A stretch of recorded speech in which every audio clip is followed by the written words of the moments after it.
តើនៅសម័យអង្គរបុព្វបុរសបែងចែកដែនដីយ៉ាងដូចម្តេចខ្លះ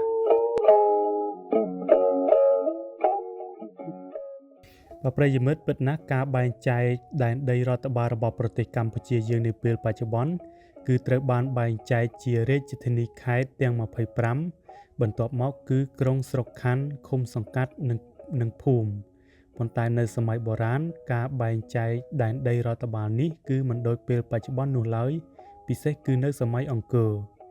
តើអ្នកដឹងទេថានៅសម័យអង្គរដែលជាសម័យកាលដ៏រុងរឿងក្នុងប្រវត្តិសាស្ត្រកម្ពុជានោះបុព្វបុរសខ្មែរយើងបែងចែកដែនដីរដ្ឋបាលយ៉ាងដូចម្តេចខ្លះខ្ញុំបានអានសៀវភៅដែលមានចំណងជើងថាស្ថាននាមវិទ្យាដែលជាវណ្ណកម្មរបស់លោកបណ្ឌិតលងសៀមហើយដែលសៀវភៅនេះបានដកស្រង់ខ្លឹមសារជាច្រើនពីសិលាចារឹកពីឯកសារស្រាវជ្រាវរបស់អ្នកប្រាជ្ញបារាំងដែលបានសិក្សាស្រាវជ្រាវពីប្រវត្តិរឿងរ៉ាវនៅប្រទេសកម្ពុជាយើងសៀវភៅនេះបានឲ្យយើងដឹងថាបុព្វបុរសខ្មែរយើងបានហៅប្រទេសកម្ពុជាថាកម្ពុជាទេសៈក្នុងការគ្រប់គ្រងប្រទេសជាតិរាជការខ្មែរនាសម័យអង្គរបានបែងចែកដែនដីរដ្ឋបាលយ៉ាងច្បាស់លាស់និងមានអ្នកត្រួតត្រាគ្រប់គ្រងយ៉ាងត្រឹមត្រូវតាំងពីកម្រិតដែនដីធំរហូតដល់ដែនដីស្រែចម្ការឬក៏ទីសក្ការៈសាសនាជាដើមចក្រភពខ្មែរបុរាណឬកម្ពុជាទេសៈរបស់យើងនេះ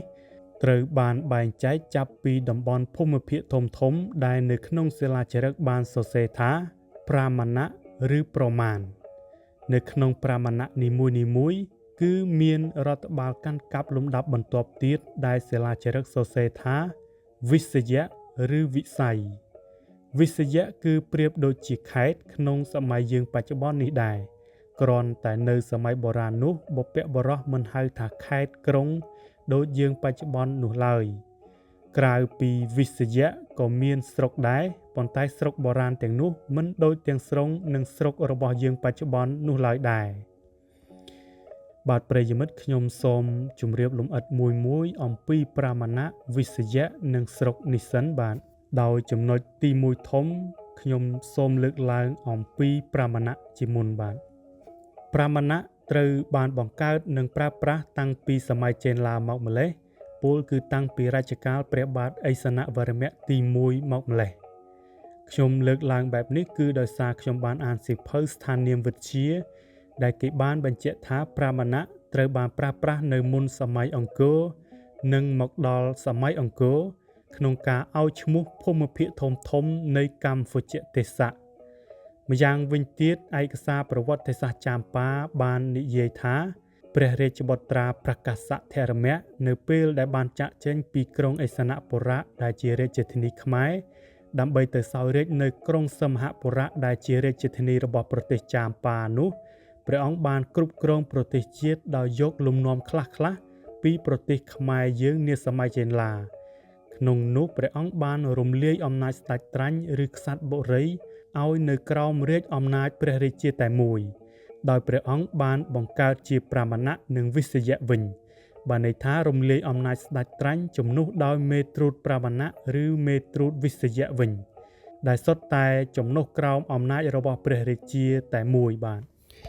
ពិតណាស់មកដល់សម័យអង្គរការបែងចែកដែនដីរដ្ឋបាលជាប្រាមណៈនិងជាវិសយៈបានលេចរូបរាងកាន់តែច្បាស់ពិសេសក្នុងរជ្ជកាលព្រះបាទស្រីសូរ្យវរ្ម័នទី1រជ្ជកាលចាប់ពីឆ្នាំ1002ដល់1050នៃគ្រិស្តសករាជតាមសិលាចារឹកជាច្រើនដែលនៅរាយប៉ាយពាសពេញប្រទេសកម្ពុជាប្រទេសថៃផងប្រទេសឡាវផងនិងកម្ពុជាក្រោមដែលជាអតីតទឹកដីខ្មែរសម័យបុរាណនោះបានឲ្យដឹងថានៅទូទាំងកម្ពុជាទេសៈមានប្រាមណៈយ៉ាងហោចណាស់ក៏ជាង20ដែរចំពោះខ្ញុំផ្ទាល់ក៏មិនទាន់ស្គាល់ទីតាំងប្រាមណៈទាំងជាង20នោះអស់នៅឡើយដែរប៉ុន្តែក៏បានស្គាល់ខ្លះៗដែរដែលខ្ញុំនឹងរៀបរាប់ជូនប្រិយមិត្តឲ្យបានជ្រាបជាបន្តបន្ទាប់បាទប្រិយមិត្តខ្ញុំសូមអំពាវនាវសូមការឧបត្ថម្ភខ្លះផងដើម្បីបន្តការផលិតវីដេអូប្រវត្តិសាស្ត្របន្តទៀតបាទទី1ប្រាមណៈដែលខ្ញុំបានស្គាល់នោះគឺប្រាមណៈអមោខបុរៈប្រាមណៈអមោខបុរៈទំនងជាភូមិភាគនៅទិសពាយ័ព្យនៃរាជធានីយសោធរបុរៈឬក្រុងអង្គរបច្ចុប្បន្នអមោខបុរៈគឺជាឈ្មោះដែលចង់សំដៅដល់ព្រះសិវៈ ដូច្នេះអមោខបុរៈអាចយល់ន័យបានថាជាទីក្រុងព្រះសិវៈយោងតាមសិលាចារឹកប្រាសាទព្រះភ្នំការ594បានឲ្យយើងស្គាល់នៅឈ្មោះអមោខបុរៈនេះដែលជាទីប្រជុំជនដ៏ធំមួយនាសម័យអង្គរពោលគឺនៅត្រង់ប្រាសាទព្រះភ្នំនេះឯងដែលបច្ចុប្បន្នស្ថិតនៅក្នុងភូមិស្លាតឃុំស្រែខ្វាវស្រុកអង្គរជុំខេត្តសៀមរាបយើងដឹងហើយថាប្រាម៉ាណៈគឺជាភូមិភាគធំហើយមានវិសយៈតិចឬច្រើនស្ថិតនៅក្នុងនោះដូច្នេះប្រាម៉ាណៈអមោខបុរៈទំនងជាគ្របដណ្ដប់លើផ្នែកខ្លះនៃខេត្តសៀមរាបខេត្តបន្ទាយមានជ័យនិងខេត្តឧត្តរមានជ័យបច្ចុប្បន្នឬក៏អាចទៅទល់នឹងជួរភ្នំដងរែកបច្ចុប្បន្នផងដែរបាទសូមជម្រាបថាភ្នំដងរែកនេះបាទនៅសម័យអង្គរគឺគេហៅថាភ្នំកំពែងអ្នកខ្លះក៏ហៅថាភ្នំកំផែងអមោខបុរៈគឺពិតជាភូមិភាគដ៏សំខាន់បំផុតមួយនាសម័យអង្គរដោយសារតែតំបន់នេះជាតំបន់តភ្ជាប់រវាងរាជធានីយសោធរបុរៈទៅកាន់ភាគពាយ័ព្យនៃចក្រភពខ្មែរពិសេសភ្ជាប់ទៅដល់តំបន់ប្រាសាទវិមាយៈឬប្រាសាទហិនភីម៉ៃដែលជាអតីតក្រុងមហិទ្ធិរបុរៈក្រៅពីនេះភ្ជាប់ទៅដល់ប្រាសាទភ្នំរុងប្រាសាទភ្នំវ័ននិងអាចទៅដល់តំបន់លវោស្រីទេពសច្ចុនាល័យសុខោទ័យជាដើមបើគិតពីតម្លៃបុរាណវិទ្យាអមោខបុរៈបានបន្សល់ទុកប្រាសាទបូជនីយដ្ឋាននិងស្លាកស្នាមបុរាណយ៉ាងច្រើនសម្បូរបែបត្បិតភូមិភាគនេះធ្លាប់ជាទីប្រជុំជនជាទីប្រមូលផ្ដុំដោយប្រជានុរាស្ត្រនាសម័យបុរាណជាដែនដីប្រារព្ធពិធីកម្មសាសនាផ្សេងៗផងដែរក្នុងរជ្ជកាលព្រះបាទស្រីជ័យវរ្ម័នទី4ចាប់ពីឆ្នាំ928ដល់944ក្រុងអមោខបុរៈត្រូវបានហៅម្យ៉ាងទៀតថាបត្តមបុរៈមានន័យថាទីក្រុងផ្កាឈូកឬទីក្រុងដែលមានសម្រស់ស្អាតដោយផ្កាឈូកបាទប្រិយមិត្តចំពោះខ្លឹមសារសង្ខេបពាក់ព័ន្ធនឹងប្រាម៉ាណៈអមោខបុរៈនេះខ្ញុំសូមបញ្ចប់ត្រឹមនឹងបាទយើងចូលទៅប្រាម៉ាណៈទី2ដែលខ្ញុំបានស្គាល់ឈ្មោះនិងទីតាំងបាទទី2នោះគឺប្រាម៉ាណៈភិមបុរៈភិមបុរៈនេះអ្នកខ្លះយល់ថានៅប្រាសាទវិមាយៈឬប្រាសាទហិនភីម៉ៃនៃខេត្តនគររាជសីមាបច្ចុប្បន្នដោយសារតែឈ្មោះមានភាពស្រដៀងគ្នាប៉ុន្តែការពិតគឺមិនដូច្នោះឡើយយោងតាមសៀវភៅស្ថានាមវិទ្យាដែលខ្ញុំបានលើកឡើងខាងលើនោះគឺបានឲ្យដឹងថាស្ថានាមភិមបុរៈត្រូវបានបញ្ជាក់នៅក្នុងសិលាចារឹកជាច្រើនដូចជាសិលាចារឹកក្តីអង្គការ56សិលាចារឹកប្រាសាទខៅណយខេត្តស្រះកែវការ1150សិលាចារឹកភូមិដូងការ1259សិលាចារឹកការ186សិលាចារឹកការ206សិលាចារឹកការ257និងសិលាចារឹកការ70ពិសេសគឺសិលាចារឹកប្រាសាទតាកែវការ276គឺបានឲ្យគេដឹងសេចក្តីថាកំស្ដែងអញចគុត្តៈស្រីនរេន្ទ្រគ្រាមៈដែលយើងស្គាល់ថាជាប្រាសាទឯកភ្នំនោះគឺស្ថិតនៅក្នុងព្រះស្រុកភិមបុរៈដូច្នេះយើងអាចដឹងបានថាភូមិភាគភិមបុរៈឬប្រាម៉ាណៈភិមបុរៈនៅសម័យអង្គរនោះគ្របដណ្ដប់លើមួយផ្នែកនៃខេត្តបាត់ដំបងបច្ចុប្បន្ននិងយោងតាមភស្តុតាងបុរាណវិទ្យាប្រាសាទបុរាណរចនាសម្ព័ន្ធប្រាសាទបុរាណដែលបានបែកបាក់ដែលបានបាត់បង់រូបរាងនិងត្រូវបានរកឃើញនាសម័យក្រោយនោះក៏អាចឲ្យយើងយល់បានថា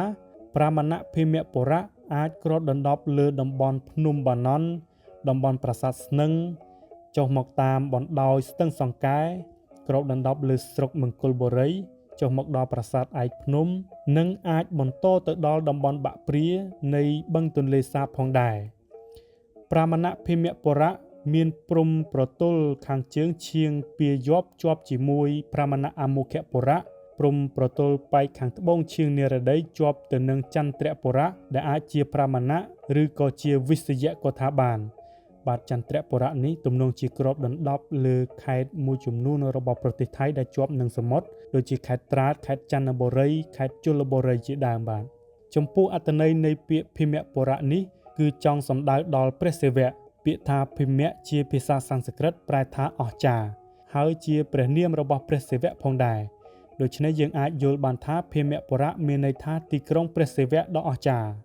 ប្រាម៉ាណៈទី3ដែលខ្ញុំបានស្គាល់គឺប្រាម៉ាណៈស្រេស្ថបុរៈ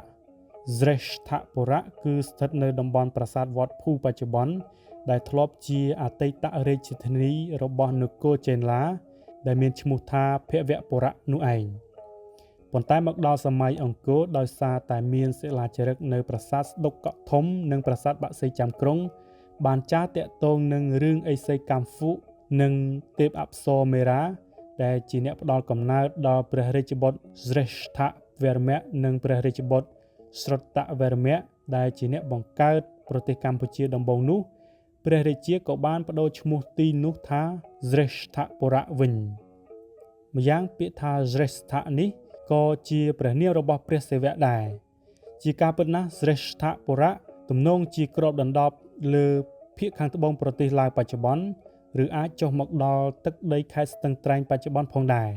ពោលគឺមានព្រំប្រទល់ខាងត្បូងជាប់ជាមួយប្រាមណសម្ភុពុរៈខាងលិចជាប់ជាមួយជួរភ្នំកំពែងឬភ្នំដងរែកបច្ចុប្បន្នចំណែកខាងជើងទំនងជាទល់នឹងបណ្ដារដ្ឋបូរីតូចៗនៃដែនដីឡាវភាគខាងជើងបច្ចុប្បន្នដូចជាវៀងខំសៀងដងសៀងថងស្រីសិគុតត្បូងជាដើមឯព្រំប្រទល់ខាងកើតគឺជាប់ជាមួយប្រទេសចាំប៉ានាសម័យបុរាណបាទប្រិយមិត្តចំពោះវីដេអូនេះខ្ញុំសូមស្លេះតែត្រឹមប៉ុណ្ណេះបាទដោយសារតាប្រាមណៈមានដល់ជាង20ឯណោះអញ្ចឹងខ្ញុំរៀបរាប់ត្រឹម3នេះសិនបាទយើងជួបគ្នាបន្តនៅវីដេអូក្រោយៗទៀតបាទដែលខ្ញុំនឹងនិយាយអំពីប្រាមណៈដទៃទៀតបាទខុសត្រូវយ៉ាងណាសូមមេត្តាខន្តីអភ័យទោសបាទប្រិយមិត្តហើយកុំភ្លេចជួយចុច Subscribe បានម្នាក់មួយផងបាទបើនៅលើ Facebook សូមជួយ Follow បានម្នាក់មួយផងបាទអរគុណគ្រប់លាបាទ